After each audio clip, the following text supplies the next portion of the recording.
Faisant cette vidéo actualité en lunettes car je ne veux pas que vous voyez mes larmes. Je pleure depuis le réveil, je ne fais que pleurer. Non, je rigole quand même pas à ce point, on va doser. Mais les gars, je suis endeuillé. Depuis la nouvelle, je pense que je n'ai jamais, au grand jamais depuis mon existence, pris une telle clim. À tel point que pour moi, ce dossier était inenvisageable qu'il échoue. Mais genre, même le mot inenvisageable, il était trop petit face à cette situation. Et du jour au lendemain, on se réveille, il a prolongé. Quel genre de menace lui a-t-on fait? C'est ça la question. Il l'a menacé avec quoi? Parce que la pression qu'il a subie là-bas à Bilbao, oh, il veut quitter Bilbao pour progresser, on dirait il voulait quitter le paradis. C'est ouais, non, reste chez nous, t'es un basque, t'es ainsi. Alors, c'est un basque, c'est quoi? Wesh, c'est une, comment on appelle ça? Une secte? C'est une secte être un basque, c'est bon, laissez les gens évoluer. Dans cette vidéo, franchement, je vais essayer. Déjà, j'enlève les lunettes. Je sais même pas pourquoi je vous parle avec les lunettes. Je me prends pour Men in Black. Voilà, ça c'est fait. Bref, je disais les gars, si je devais laisser parler ma créativité, je vous promets qu'on aurait droit à une vidéo légendaire. Mais je ne vais pas le faire. Je suis désolé, je ne vais pas le faire parce que je refuse que la passion du football prenne le dessus sur ce que je pense réellement au fond, sur ce que j'ai à dire, parce que ça pourrait être pas joli à entendre. Mais marrant à la fois, mais même. Il y a quand même une certaine limite dans l'humour. À partir du moment où ça commence à déraper, j'essaye de m'abstenir, même si des fois c'est dur. Je vous jure, des fois je me bats contre mes démons, j'ai l'impression. Hein. Je le dis pas, je lâche tout, je lâche pas tout. Non, non, non, non, non, non. On va rester calme. On va essayer d'analyser le dossier sous tous les angles possibles. Nico Williams qui prolonge à Bilbao jusqu'en 2072 en plus. Il a même pas prolongé d'une saison, il a prolongé de 46 ans. Bref, c'est son choix. Moi, je suis extrêmement déçu parce qu'une clim comme ça, je l'avais littéralement jamais vécue. D'un côté, j'ai envie de dire, ça fait du bien à la canicule. On attendait que ça. On se plaignait tous de la canicule. Voilà, on est servi. On a eu une clim collective pour tout le monde. J'ai le démon en vrai. Je me bats pour résister. Je pense que la vidéo n'ira pas bien loin en vrai parce que c'est dur. C'est très dur. Une fois en face caméra, j'ai envie de tout lâcher. Pour essayer de passer à autre chose, on va parler des communiqués. Comme ça, peut-être que mon esprit sera occupé à lire et pas forcément avoir des idées. Je suis très créatif dans la connerie. Je pense que vous le savez. La plupart, vous le savez, que quand il faut dire des conneries, je suis très, très créatif. On va lire. Faisons de la lecture, la méditation. Ça nous fera du bien. Nico Williams prolonge jusqu'en 2035, mais c'est un fou furieux. Il vient littéralement d'enterrer sa carrière de footballeur professionnel. Et je pèse mes mots quand je dis enterrer sa carrière professionnelle, parce que je vous promets que ce soit vous ou moi ou un autre supporter des clubs mondiaux, personne ne s'intéresse à la vie de Bilbao. Personne ne s'intéresse à ce que ce joueur va produire sur un terrain de football du côté de Bilbao. On s'en fout, littéralement. À la limite, 1 à 2 fois par saison, il fera quelques fulgurances qui feront le tour de la planète sur un joli but, un joli crochet. C'est tout, pas plus. Ça va être le joueur de ah lui, ouais, ça va, il est bon, mais vas-y lui, il joue dans un club, voilà quoi. Qui joue le ventre mou du tableau. C'est inintéressant une carrière à Bilbao et ne me parlez pas de loyauté. Ouais, c'est beau. En fait, non, c'est pas beau. Non, c'est loin d'être beau. C'est même très moche. C'est très moche la manière avec laquelle il a procédé. Il a sa part de responsabilité, même si, comme je dis dans l'intro, j'ai pas envie de tout lui mettre sur le dos, mais il a bel et bien sa part de responsabilité. Lorsque je dis que je ne lui mets pas tout sur le dos, pour moi, il y a plusieurs mobiles à cette catastrophe. Déjà, oui, il a sa part de responsabilité. Son grand frère, si on peut appeler ça un grand frère, pour moi, c'est limite un petit frère, envieux, jaloux, parce qu'il a fait toute sa carrière là-bas, qu'il a jamais saisi une opportunité d'aller ailleurs parce que il n'avait pas le courage de le faire. Le talent, il avait. Williams, il avait le talent, je parle de l'autre, le grand là. Il avait le talent. Cependant, le courage n'a jamais été présent et ça, c'est un fait. Ne me parlez pas de loyauté. Et il veut retransmettre ça à son petit frère en lui mettant la pression, en disant non, ça sert à rien que tu quittes le club. Pareil pour son clan, pareil pour sa famille, pareil pour son agent et pareil pour lui. C'est pour ça que je dis qu'il y a plusieurs personnes dans ce dossier qui ont une part de responsabilité. Parce que si c'était qu'une question d'utiliser le Barça, on le verra dans un communiqué, chaque chose en son temps. Mais l'offre de Bilbao à 10 millions net par an, parce que oui, maintenant il a le plus gros salaire que Bilbao n'a jamais offert à un joueur, elle était déjà sur la table depuis un moment. Donc s'il voulait utiliser Barcelone pour gratter un gros salaire à Bilbao, il aurait accepté l'offre de Bilbao depuis longtemps, n'est-ce pas? Parce qu'elle était déjà sur la table. Ils lui ont déjà fait la proposition d'être le joueur le plus cher de Bilbao en termes de salaire.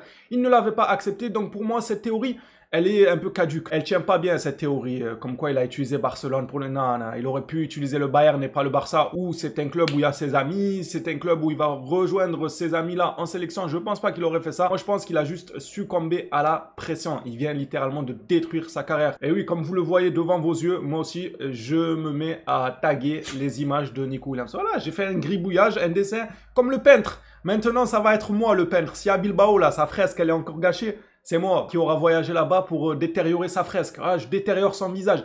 Il avait raison, le peintre, en fait. C'est lui qui avait la science infuse depuis le début. Sincèrement, je suis déçu. J'en rigole parce qu'il ne reste que ça à faire. On n'a pas d'autre choix que d'en rigoler de la situation. On a pris une sacrée clim. En tout cas, pour ceux qui voyaient le dossier comme une évidence, dans moi notamment, parce que j'ai vu certains dans les commentaires qui avaient le recul de se dire « Moi, tant que c'est pas officiel, je n'y crois pas ». Eh ben, vous avez raison. Vous, la clim, elle a été à un petit degré. Vous n'avez pas forcément eu une grosse clim car vous ne vous attendiez pas à grand chose avant de voir une officialisation. Et vous avez raison, je vous tire mon chapeau. Moi, je me suis enflammé depuis des semaines à vous dire que ce dossier, il est fait. C'est inimaginable que ça échoue. Et au final, j'ai eu tort. Je me suis pris la plus grosse clim depuis que je suis le FC Barcelone, c'est-à-dire depuis que je suis petit. J'ai jamais pris une si grosse clim que ça. Par contre, malgré tout, je ne vais pas dire j'aurais du mal à m'en remettre parce que je suis conscient que c'est le joueur qui a le plus à perdre. Le Barça, nous, on sort d'une très bonne saison. Demi-finaliste, on prend le championnat, les coupes nationaux, on a tout pris. On est dans un confort ainsi qu'une position de force, que ce soit sur le marché ou sur la sphère footballistique. Tranquille, il n'y a pas mort d'homme, les gars. C'est pas grave, on va aller sur Rashford. Avec Hansi Flick qui le relance, ça peut être plus que bueno. On nous parle d'un Luis Diaz, ça va être compliqué. Vous allez le voir durant la vidéo, on va en parler un peu, Luis Diaz. Mais ça va être compliqué ce dossier. Si Nico ça a échoué, j'imagine même pas, et Luis Diaz à 80 millions, c'est même pas ça va échouer. Liverpool, ils vont répondre, ils vont dire allô, Salem, comme la traîne du singe là. Ensuite, ça va rigoler, la meuf qui dit toi, et ça raccroche. Ouais. Allô, Salem.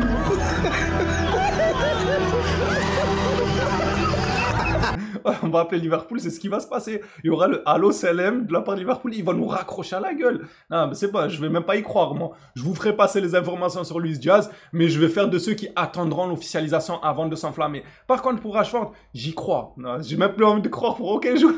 C'est dur. Je vous jure, c'est dur. Bon, passons à autre chose concernant Nico Williams, d'autres communiqués. El Chiringuito TV nous rapporte que le FC Barcelone est sous le choc. Il y a une réunion prévue en cours. Ils ne comprennent pas ce qui vient de se passer. Il avait dit à Bilbao qu'il allait au Barça le 4 juillet. Il décide de prolonger. S'il vous plaît, allez juste voir la vidéo où il prolonge. C'est sur le compte officiel de l'autre club qui joue le ventre mou là. Incroyable de jouer le ventre mou. Bref, du coup, c'est sur leur mur. Allez voir. Le gars, il a des cernes jusqu'à là. Je me demande bien de quelle manière on a dû le menacer pour qu'il accepte de rester. Parce que là, il n'y a pas d'autre mot que il s'assoit littéralement sur sa carrière. On ne peut pas dire autre chose. Il n'y a pas d'espoir en fait. On ne peut pas dire « Ouais, mais non, mais en fait, il est dans un club compétitif. » Non, il s'assoit littéralement sur sa carrière footballistique. Et tu peux t'estimer heureux de faire partie de l'équipe nationale d'Espagne où il y a Yamal, Pedri et tout ce beau monde de chez nous. Parce que franchement, si ce n'était pas eux, on ne te souhaiterait même pas le mondial. Moi, vous le savez, malgré beaucoup de rancune envers certains joueurs, certains dossiers, toujours, je me dis qu'il aille voir ailleurs, peut-être l'herbe elle est plus verte, peut-être qu'il y trouvera son bonheur, peut-être qu'il se relancera de plus belle. Je lui souhaite tout le meilleur et ça dans des dossiers qui m'ont déçu. Mais lui, je ne peux pas lui souhaiter ça. Je ne peux pas dire qu'il s'amuse à non, je m'en fous. Je ne vais pas non plus arriver à tomber dans le fait de lui souhaiter des choses mal, parce qu'en réalité, ça reste du football. Et comme je l'ai dit, il ne faut pas que nos patients vis-à-vis du football ou de tout autre sport ou de n'importe quelle chose dans la vie prennent le dessus et qu'on commence à souhaiter des choses terribles aux joueurs et tout. Je ne vais pas arriver à ce point-là. Je garde quand même un minimum de sang-froid, mais je ne lui souhaite pas non plus le bonheur. Ça veut dire que moi, sa vie, je ne la regarde plus, je ne m'y intéresse plus, je ne regarderai aucun match de Bilbao, ni aucune action de sa part. On peut clairement dire qu'il est l'ennemi numéro 1 de Barcelone durant ce mercato. Je pense qu'il porte à merveille ce trophée. Bref, les gars, moi je suis désolé d'y avoir cru. Voilà, je vais m'excuser carrément. Je suis vraiment désolé d'y avoir cru. Je suis dépité, je suis comme vous. Je tombe de haut, sans parachute, sans aucune protection, en mode chute libre. Pour en finir avec ce sujet, parce qu'on ne va pas trop lui accorder l'heure, accordons plutôt l'heure à ceux qui méritent, ceux qui nous font la célébration de l'horloge. Olmo, lui qui a décidé de prendre le risque de venir à Barcelone, malgré qu'il y avait des doutes sur son inscription. Au final, il a apporté le maillot du Barça. Il a gagné des trophées, tout s'est bien passé. Vous savez où ce dossier de Nico Williams, j'ai commencé à avoir des doutes, moi je vous parle sérieux. C'est au moment où il commençait à avoir des rumeurs qui nous disaient « Oui, mais l'agent du joueur demande une garantie écrite que son joueur sera inscrit. » Ça, c'est un mensonge. Ça, c'est le tournant du dossier. Lorsque ces informations-là sont sorties, c'est clairement ce qui a fait tourner le dossier. C'est une excuse. ça c'était une excuse. Parce que la saison dernière, il y avait ce doute de ouais, inscrit, pas inscrit, bon, nous venons pas. Cette saison, c'est Nico Williams qui a inauguré les négociations. C'est lui qui a dit à son agent, va négocier avec Barcelone. Malgré le risque, j'y vais à Barcelone. Mon choix, il est tout fait. Mon avenir, il est tout tracé. J'ai envie d'aller au Barça. C'est lui, malgré le risque. Donc, à quel moment, au cours des négociations, son agent vient dire, ouais, par contre, donnez-nous une garantie. Non, frérot, justement, la saison dernière, vous n'êtes pas venu pour ça parce qu'il n'y avait pas de garantie. Au final, vous avez regretté en nous disant que on aurait dû venir parce que Olmo a été inscrit. Cette saison, vous initiez les négociations et une fois qu'elles sont sur la table, après quelques semaines, vous venez nous dire ouais, il nous faut un accord comme quoi vous allez bien enregistrer. En fait, c'était une excuse. C'était un trompe-l'œil. Pour moi, c'était une excuse. Je vous promets que il ne voulait absolument aucune assurance. Il voulait juste mettre le Barça dans l'embarras pour s'appuyer sur une probable excuse en se disant bon, ils nous ont pas garanti une inscription. Vous allez le voir. Si on recrute un autre joueur, il va être inscrit sans problème. Vous le verrez qu'il y aura des joueurs inscrits à Barcelone sans aucun souci, dont Juan Garcia qui va être inscrit aussi. Pourquoi pas Nico Williams? Il suffisait juste de trouver la petite bête pour, franchement, envoyer le dossier balader. C'est ce qu'ils ont fait. Je n'adhère pas à cette thèse, nous dit Actu Barça, car Bilbao lui proposait 10 millions net annuels il y a déjà un mois, et malgré cela, il n'a pas prolongé jusqu'à ce matin. C'est ce que je vous disais il y a quelques minutes. Le joueur avait déjà cette offre de gros salaire de Bilbao depuis même plusieurs semaines sur la table. S'il ne l'a pas fait, c'était pas pour tirer les enchères au plus haut. C'est vraiment qu'il avait envie de venir au Barça. Moi, j'ai envie de lui dire, t'es grand, tu connais tes affaires. T'as pas besoin que ton grand frère ou ton clan, ta famille, ou je ne sais quel horrible personnage vienne te mettre des bâtons dans les roues pour ce que t'aurais pu écrire dans la sphère footballistique. T'aurais pu écrire quelque chose de grand. Au final, tu vas rien écrire du tout. Ton stylo, il a même pas d'encre. Tu vas rien écrire à Bilbao. Et la loyauté, tout le monde s'en foutra. Tu crois que dans 20 ans, les gens vont se dire, ouais, vous vous rappelez de Nico Williams? Ah oui, lui, c'était un Basque loyal. Non, tout le monde s'en fout. À l'heure actuelle, très rares sont les joueurs qui ont laissé une empreinte comme étant des joueurs loyaux. Et encore, c'est des joueurs qui étaient dans des grands clubs malgré tout, des grands noms dans la sphère footballistique, et non pas des joueurs qui étaient à Bilbao.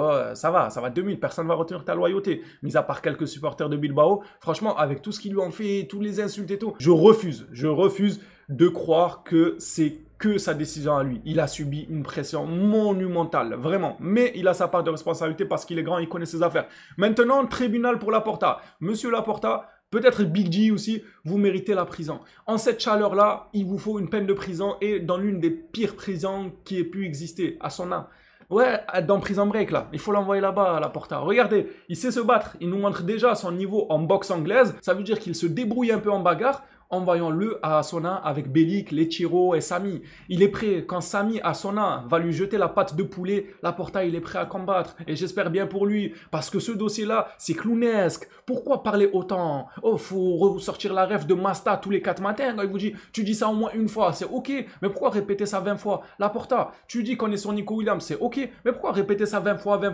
N'en parlons pas des dossiers en vrai. Ne donnons pas plus de crédit aux joueurs, même si je n'ai pas envie de jeter la pierre directement à Laporta, car je suis très conscient que ce dossier était bouclé de bout en bout. Il était chiffré. Plus chiffré que WhatsApp, les gars. Vous voyez sur WhatsApp, quand tu lances une conversation, que c'est écrit, cette messagerie est chiffrée et cryptée. C'était plus crypté qu'une messagerie, le dossier Nico Williams. Donc tout le monde tombe de haut. Big G, j'imagine même pas. Lui, Big G, là, dans son bureau, il devait être comme un fou quand il avait la nouvelle, parce que personne ne s'y attendait, pour vous dire au point où le Barça l'a découvert. À travers quoi, à votre avis? Vous pensez que c'est l'agent de joueur qui a appelé pour dire? Vous pensez que c'est Nico qui l'a appelé pour dire? Non, ils l'ont découvert à travers les réseaux sociaux de l'Athletic Bilbao. Ils ont vu que Nico avait prolongé à travers une vidéo de prolongation. C'est ouf! Oh, c'est le pire dossier que le football ait fait, je pense, en termes de clim. Laporta, attention à son âme quand même, hein, avec les tiros et tout. Ça va pas être facile. Clôturant ce dossier de Nico Williams, pour ma part, je pense ne jamais y revenir. Peut-être, faut jamais dire jamais, si l'occasion se présente de dire des choses pertinentes, parce que là, j'ai réagi un peu à chaud. Peut-être que en étant un peu plus à froid, j'aurais dit des trucs un peu plus pertinents. Si jamais l'envie m'en vient, je en reparlerai peut-être, mais à l'heure actuelle, je pense pas. À l'heure actuelle, Nico Williams, c'est de l'histoire ancienne. On avance vers Rashford ou Luis Diaz. Pour ma part, ça va être Rashford, je pense. Et ça me déçoit sans plus. Franchement, pour l'équilibre du club, c'est un joueur qui viendrait pas avec un ego surdimensionné. Il viendrait pour bosser. Il sait qu'il est tombé un peu bas, qu'il va devoir retravailler. Ça chamboule pas tout. Alors que Nico Williams, on commençait déjà à dire ouais, mais Rafinha, il va jouer en 10, il va jouer en défenseur gauche, il va jouer en supporter. Ouais. On commençait déjà à trouver des nouveaux postes à tout le monde. Il y a tout le monde qui devait être envoyé ailleurs avec l'arrivée de Nico Williams. Là, au moins, avec Rashford, il arrive pour être doublure. En plus de ça, doublure à plusieurs postes. Il peut combler à droite, il peut combler à gauche, il peut combler en numéro 9. C'est un profil idéal. On le disait déjà dans plusieurs vidéos en arrière. Rashford, c'est une opportunité de marché. Certes, il n'est pas au top, mais rien ne l'empêche de se relancer, surtout avec Hansi Flick. Et au-delà de Hansi Flick, parce que même un autre coach, je pense qu'il aurait pu faire quelque chose, c'est le renouveau en fait, je vous le dis. En tant que joueur, quand tu as un nouveau challenge, une nouvelle atmosphère autour de toi, parfois tu es amené à te transformer, à retrouver ton niveau parce que psychologiquement tout va bien. Le gars, le talent, il a, le football, il a. C'est dans la tête que ça va pas. Et quand tu as un nouveau projet, que tu vois un autre soleil ailleurs, je vous promets que la santé mentale s'améliore et son niveau va en conséquence. Bref, Luis Diaz est désormais le plan A, le plan B serait Rashford. Ça, c'est ce que nous dit FF Follow. Cependant, le Barça ne souhaite pas déranger Liverpool dans ces jours assez périlleux quant au décès de leur joueur Jota. Mais comme je vous ai dit, moi, bon, déjà c'est bien, c'est respectueux et tout, ils veulent pas forcément aller aux négociations avec Liverpool, ils les laissent faire leur deuil tranquillement, on va dire. Mais moi, je vous le dis, ils vont appeler Liverpool, même après leur deuil, ils vont les appeler, ils vont dire allô, Salem, et ça va raccrocher. Ils vont pas vouloir à moins de 80 millions, mais gardons un espoir, je sais même pas si on peut dire ça comme ça.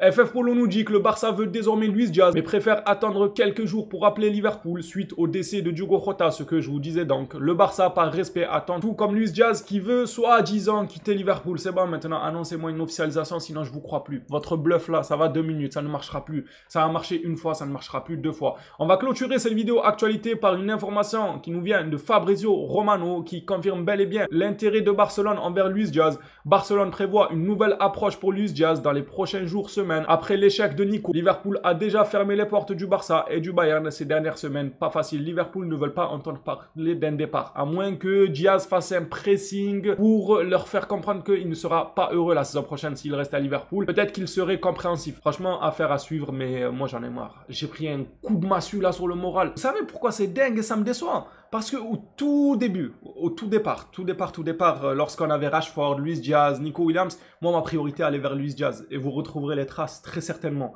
Je disais juste qu'il est cher. Je disais que 80 millions pour Luis Diaz, je trouve ça élevé. Maintenant, si on va chercher un Luis Diaz à 50, 55 millions, maximum 60 millions, pour moi, il était meilleur sur le papier qu'un Nico Williams. Autant Nico Williams, il est talentueux, jeune, frais, tout ça, la fraîcheur. Je disais que Diaz était, selon moi, plus approprié, plus dangereux, plus tranchant devant la cage, etc. Et au fil du temps, vu que Luis Diaz, ça s'est éteint et Nico Williams a pris de l'ampleur, j'étais obligé de me ranger du côté de Nico Williams parce que je n'ai jamais refusé non plus une arrivée de Nico Williams pour rester évidemment honnête. Hein. On la voulait tous, l'arrivée. Même à l'heure actuelle, si on me dit « Ah non, c'est faux, il n'a pas prolongé » et il arrivait, bah pour pas mentir, je serais quand même content. C'est juste pour vous dire que je suis pas en train de tourner ma veste en disant « Ouais, je l'ai jamais voulu ». Mais il n'en est pas moins que moi, je voulais Luis Diaz à la base. Voilà, sujet clos. Allez, Luis Diaz, ça y est. En vrai, c'est touchant, mais c'est la réalité. Moi, pour moi, Luis Diaz était, à l'heure actuelle, à l'état pur, plus intéressant qu'un truc. C'était juste son prix qui faisait défaut. Et au pire des cas, je me disais que ce soit Diaz ou Nico, je prends les deux. Même Rashford, je disais, je le prends. Bref, les Blaugrana, dites-moi un peu ce que vous en pensez de cette prolongation de Nico Williams. Oh, j'arrive même pas à le croire. Il y a encore 24 heures, on disait que tout était bouclé. Je disais moi-même, là, tout est bouclé. Ce dossier ne va pas échouer. J'arrive pas à y croire. Waouh. Ça va vite dans le foot. Après, les gars, n'arrivez pas aux insultes et tout. Comme je vous ai dit, il ne faut pas que notre passion envers le sport arrive à faire en sorte que notre bouche devienne très mauvaise. Franchement, prenons du recul. On verra bien ce qu'il fera Bilbao dans le ventre mou. Le ventre mou. Ouais, j'espère qu'ils vont choper une diarrhée à Bilbao, le ventre mou. À force de jouer le ventre mou, j'espère vraiment qu'ils vont avoir le ventre mou, qu'ils vont avoir une gastro-entérite ou je ne sais quoi là. Que le jour d'un match, il y a toute l'équipe qui chope la gastro, ils sont tous en train de se battre pour aller aux toilettes et personne ne foule la pelouse. Et voilà, Bilbao perd sur tapis vert 3-0 car ils ont déclaré forfait. Ils avaient le derrière en feu. Ne tombons pas dans la vulgarité. C'est pas de la vulgarité là les gars, j'ai rien dit de mal mais... Ah, le dossier de fou furieux, je suis choc-barre. C'est le cas de le dire. Bref, je vais vous laisser, moi on s'attrape à la prochaine vidéo sur le FC Barcelone. On suivra ce qui s'y passera. Ne vous en faites pas pour Barcelone, on retombera toujours sur nos pattes. On sera toujours hype avec ou sans certains joueurs. C'est le club qui prime. On a perdu des joueurs bien plus importants, bien plus grands. On a mis de l'espoir dans des dossiers bien plus importants comme Haaland. Au final, il n'a pas vu le jour. Donc vous en faites pas, on est aguerris. Ne vous laissez surtout pas abattre les gars. On a perdu la bataille, mais pas la guerre. Finissons sur ces belles paroles. Les Blaugrana, n'oubliez tout de même pas de liker et vous abonner. Ça m'aiderait à traverser ce moment difficile. Le gars qui whippine tout. Merci à tous, on s'attrape à la prochaine. D'ici là, prenez soin de vous les phénomènes.